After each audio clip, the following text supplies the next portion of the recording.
If you want to be the kind of person who uses herbs first instead of as a last resort, you have to make a shift in how you approach your health. But if you have always relied on over the counter meds and prescriptions, that shift can feel a little bit intimidating. And so sometimes we need a bridge into that lifestyle, and that is what we are going to build today. I'm going to share 5 herbal swaps for some of the most commonly used over the counter medicines so that you can start stocking your herbal apothecary and your natural medicine cabinet before you actually need those remedies. Because here's the truth, it is way more valuable to have your apothecary ready to go and to know what you need and how to use it before you are in a healing symptom crisis. If you are new here, my name is Kristen. I'm an herbalist, and I am here to help you learn how to use herbs first and not as a last resort. And so the first herbal swap that I want to help you make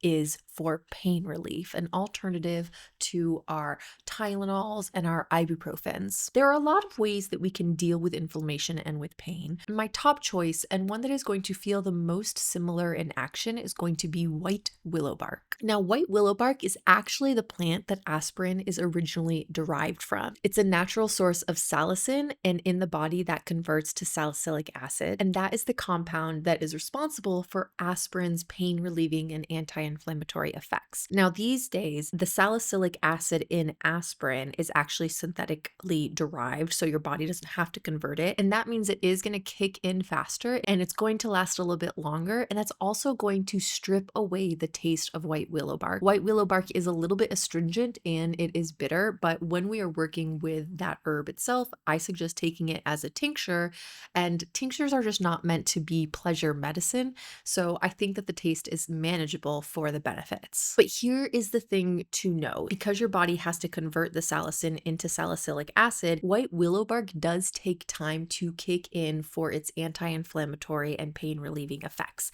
That means that it's going to be about 6 to 8 hours before you notice a difference. So if you're used to that instant relief that you get with NSAIDs like Advil or Tylenol, this is going to feel a little bit different. But I still like to use white willow bark, especially for things like menstrual cramps or joint pain and tendinitis and muscle aches and sprains, those ongoing low grade pain. I also like to use white willow bark for pain management after the first few days of a surgery or an injury. You know, when you want relief, but without the grogginess or the mental fog that often comes with the stronger pain meds that we get. Obviously, though, since the salicin has to convert to salicylic acid, white willow is not going to be the best for that acute pain relief. So if you just rolled your ankle or slammed your hand in a car door, you probably want something a little bit faster acting. But for that slow, steady anti-inflammatory support, it's definitely a fantastic herbal swap to have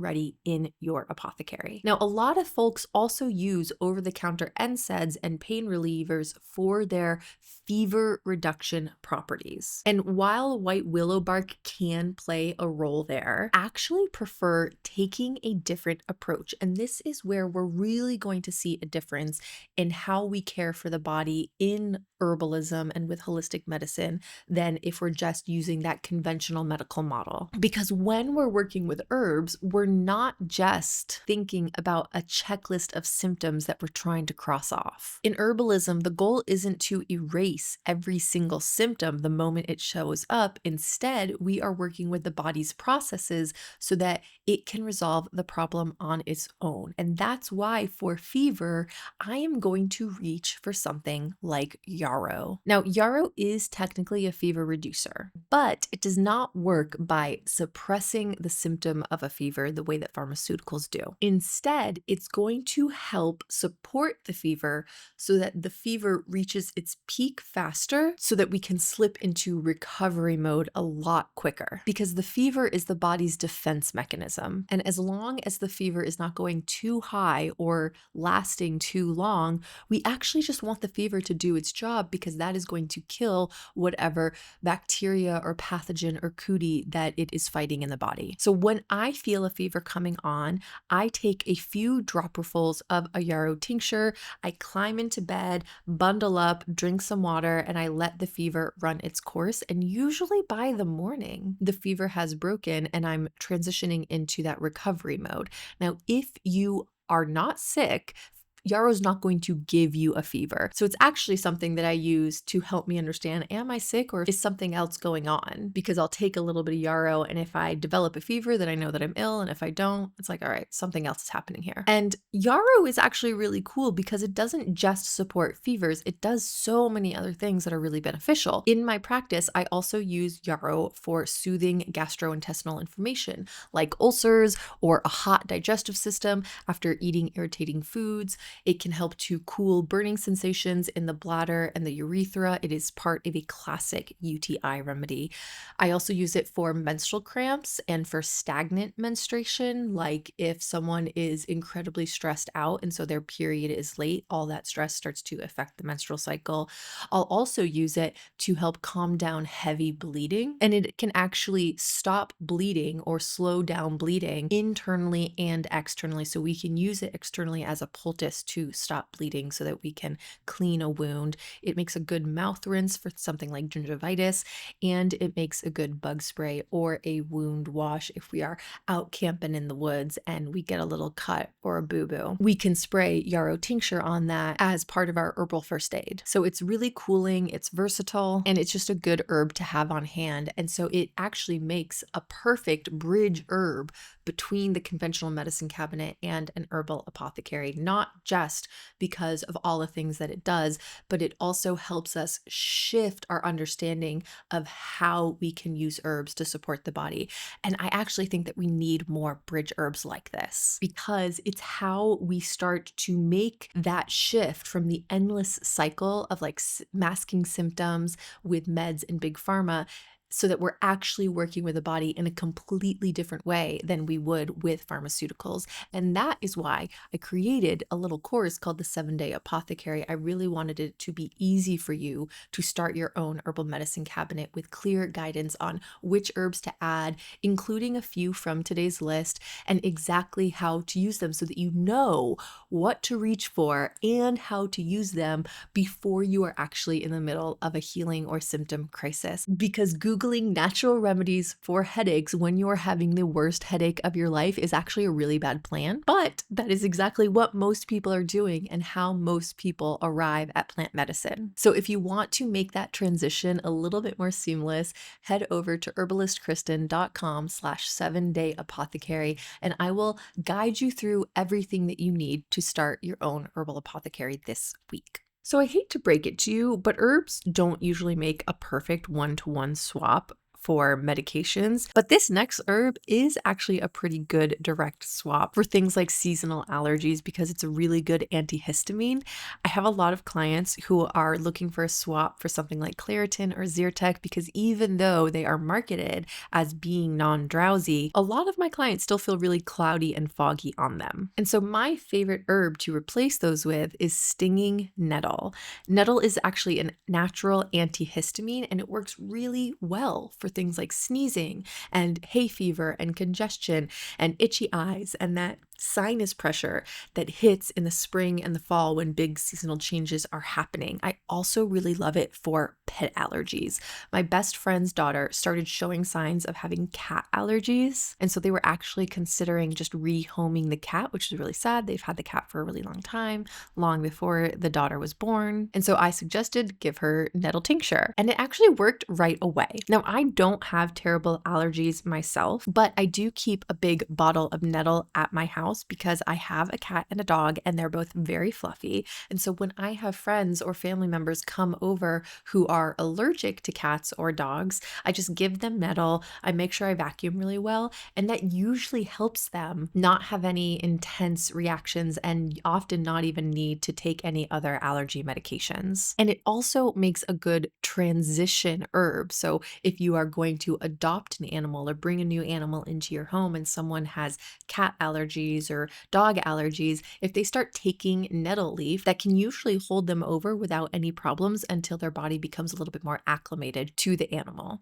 And so if you are getting some excuse that we can't have a cat because dad's allergic, just give them nettle leaf. It works incredibly well as they transition to having that animal in the house. So no more excuses. Now, on a final note, if you are using nettle for its antihistamine properties, you do need an alcohol tincture. The antihistamine compounds only extract into alcohol, and a tincture made from fresh nettle is definitely going to be the strongest, but I often use dried nettle in my tinctures and it works very well as well. So if that's all you have access to, don't worry about it. You can still use a dried nettle tincture for allergy relief. And if you're considering making your own herbal medicine, I think nettle leaf is a really good first tincture to make, and we dive into all of that in the 7-Day Apothecary, as well as how to make non-alcoholic tinctures if you are making herbal medicine for your kids or people who are sensitive to alcohol. So all of the herbs that we've talked about so far are probably the most helpful as a tincture, but this next one I suggest working with as a tea, and actually a cold infusion. So instead of pouring hot water on this herb, I would add cold water and let it sit a while. And this is going to make a really good alternative to our over-the-counter acid reflux and heartburn meds like Tums or Pepcid AC, or even our PPIs and proton pump inhibitor medications. And actually, these meds are some of the clearest examples of why conventional medicine symptom chasing actually keeps people sick. Because when you have heartburn, your body is sending you a message. When acid reflux is a message. And instead of asking, why is this happening? The conventional model is going to jump straight to, let's just turn it off. And here's a metaphor that I use. If a fire breaks out in your kitchen and the smoke alarm is blaring, the firefighters are going to show up, they're going to smash the smoke alarm, they're going to say problem solved, but they never actually look for the fire. And that is how conventional medicine works. And that is what Tums and PPIs do. They turn off the alarm without addressing the cause of the fire. Now, of course, we do want to calm down that burning. We do want to heal that tissue. Acid reflux and heartburn are very uncomfortable. And that's where marshmallow root comes in. A cold marshmallow tea is soothing, it's coating, it's mucilaginous, it's going to calm inflammation and tension in the esophagus and the stomach lining without creating that downward spiral of shutting down stomach acid production. Because here is the twist. A lot of people who have acid reflux don't actually have too much stomach acid in the body. They have too little, and the esophageal sphincter is not closing to prevent stomach acid from entering the esophagus. And without enough acid or the right chemical balance, the sphincter between your stomach and your esophagus does not get the signal to close because it needs a chemical trigger. Sometimes acid reflux is also going to be a mechanical or a nervous system issue. Like it could be diaphragm tension from stress, it could be pregnancy pressure or postural patterns that actually push the stomach upward instead of letting digestion flow downward. These things are often going to link with like neck pain and jaw tension and back pain, maybe things like constipation, even pelvic pain. It's really all connected. And so we want to take a holistic approach. And so we'll add something in like marshmallow tea to soothe and heal irritated tissue. That's going to give us our instant symptom relief. And then we explore things like bitters. And bitters are going to stimulate healthy gastric secretions so that we're getting to the chemical inputs that are telling the esophageal sphincter to close. This is also why apple cider vinegar can help. And yes, bitters do deserve their own video. We could talk forever about this particular issue in the body, but then this video would be way too long. Let me know in the comments if we need like an acid reflux series or a bitter series. But then of course, we also want to explore other biomechanical issues that are causing some sort of upward pressure on the stomach. It could be stress that causes the diaphragm to tense.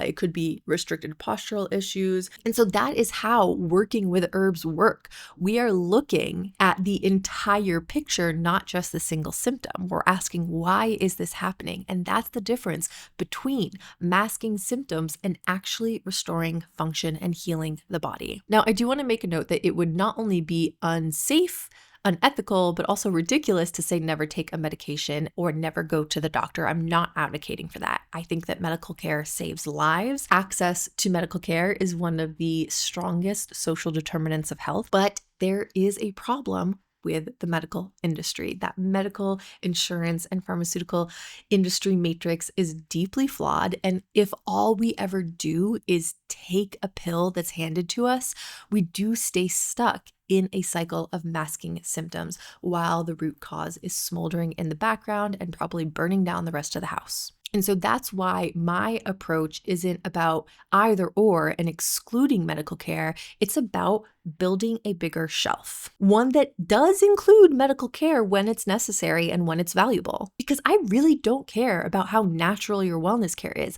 I care about your outcomes. I care that we are accomplishing the goal that we are setting out to do. And if pharmaceuticals and medical care is part of that, which honestly it probably is, medical monitoring is incredibly valuable. That is what I care about. I care that you feel better and that you get off that downward spiral of symptom chasing without addressing the root cause. And to do that, I think that we need holistic care. And rather than thinking holistic care is over here and medical care is over here, I would actually just put medical care on that circle of holistic care. It's not its own thing. It's part of something bigger. And of course, I'm going to advocate for an herbs first approach, not using herbs as a last resort. When you start with herbs and when they are a big part of your wellness plan, you are going to expand your options and address the actual cause and not just the symptoms. And that's how you build a full range of tools that are at your fingertips for whenever something happens. Now, if this is clicking for you and you want a bigger shelf of resources that respects medical care without over relying on it, go ahead and comment bigger shelf in the comments so that I know that the algorithm gods are like getting me to the right people. Because again, I care about your outcomes. I care that you feel better. And I think that's what we're all here for, not that either or mentality. Okay, thank you for coming to my TED Talk. I'll rein it in. And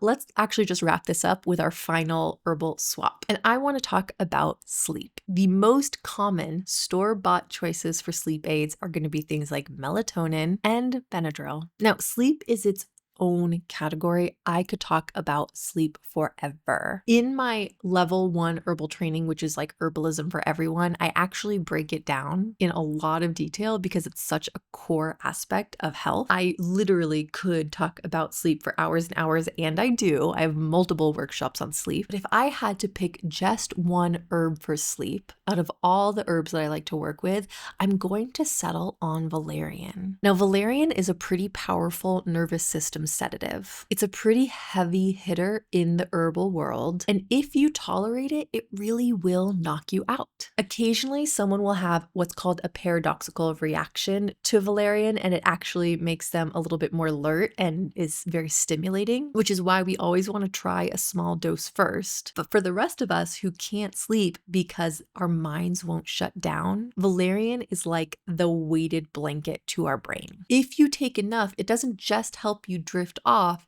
it can actually help you stay asleep, and it can help you fall back asleep if you wake up in the night to have to use the bathroom or something. And it's really not just for sleep. It will make you drowsy if you take a lot of it during the day. You can still take it during the day if you need to ease some nervous tension and restlessness, or if you're trying to support the body and there's a lot of muscle tension, like clenched jaw and really tight shoulders. And it can help with like menstrual and digestive cramps as well, because it has some volatile oils in it. So if those are some issues that are worsened by like overstimulation in the nervous system, valerian can help with those issues during the day too. Now, again, I could give you my full lineup of like 6 to 10 herbs that I like for sleep. Like if you can't fall asleep, if you can't stay asleep, if you wake up at 3 a.m. staring at the ceiling, but we would be here for hours. So for now, let's just settle on valerian. And I want you to remember that it's never just about the herb. The reason you're not sleeping is not because you don't have enough valerian. If you are having sleep problems, there is a fire burning somewhere else. It could be stress patterns, it could be hormonal imbalances, it could be pain issues, it could be digestive issues, it's probably nervous system issues. And so addressing the root cause with the right herbs is where the real magic happens. And getting the right herbs is really not about having a picture perfect, practical magic apothecary. It's really about building skills and thinking like an herbalist and being able to see ourselves in a holistic way. It's much less about having 50 jars of herbs and more about making a mindset shift that is going to create the biggest impact. And as we're making that shift, most people do actually make this huge mistake that keeps them from ever shifting fully from the conventional medical model into a more holistic mindset. So in the next episode, I'm going to break down exactly what that mistake is and how we can avoid it and get around it so that your herbs actually work for you. So I will see you there.